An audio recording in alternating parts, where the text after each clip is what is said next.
Creaky, creaky.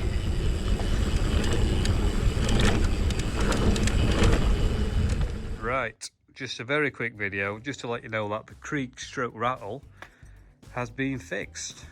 It's been a group effort by me and everyone on Facebook, and I'm very happy it's fixed. So what have I done? What did I do? I'll tell you what I did first. Took the seat tube out, cleaned and greased, top and bottom shocker bolt cleaned and greased, rear triangle cleaned and greased, rear cassette made sure they were tight, rear axle I've had that out, the motor bolts, the rear motor bolts, which were quite hard to get to, the front axle headset bearings brand new the other day, TCU out and all the cables inside the top tube insulated with foam, insulated on the outside as well. Did all that, still exactly the same.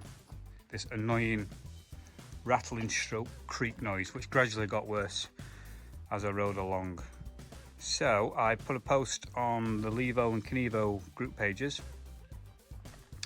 and loads of great suggestions, loads of great help, most of which I'd done already, but thanks nonetheless.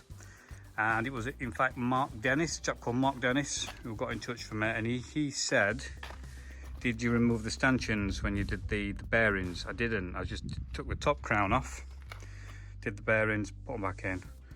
He said to take the stanchions out, and he said it would be inside the lower crown, and it was all covered in dry dirt. In fact, when I slackened these two bolts off, it actually made the creaking, cracking stroke noise. So I knew I wanted a winner straight away. So for me, what I did is I just stood it against the wall like this. You could do it on a stand, but for me it was easier just to do it on the floor. Remove the brake lever, let that hang down.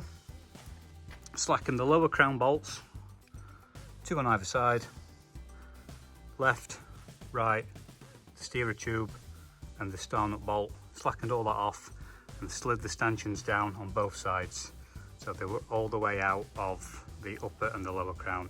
That's when I found all the dry dirt and muck.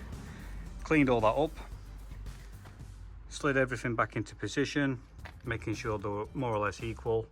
Put a little tiny bit of preload on the star nut just to keep it in place, just to make sure the bearing was the top bearing and the lower bearing was seated. Nipped these up at the bottom and then applied more preload to the star nut. I think it's about 5 Newton meters, but don't quote me on that. I just did it by feel. And then I tightened the steerer up first, and then the two top crowns either side. And all the torque settings are very handily printed on. I just went round everything again, made sure everything was torqued up, adjusted these bump stops. You'll probably find that you'll have to peel these back, just spray a bit of WD-40 in just to get those in position. Did all that, been for a ride, and you know what, it's absolutely like new. So yeah, big thanks to everyone who's helped out, very happy. Also, while I'm here, new rotors, 220 Magura, front and rear. I'll probably do a little video on them as well in the future, because I had a bit of a nightmare with the brackets. Keep tuned for that. You'll have to be subscribed, you know what I mean? Wink wink, nudge nudge, like and comment and all that. So yeah, big thanks to everyone on the Facebook group. Silent once again. Until next time, I'll see you later on.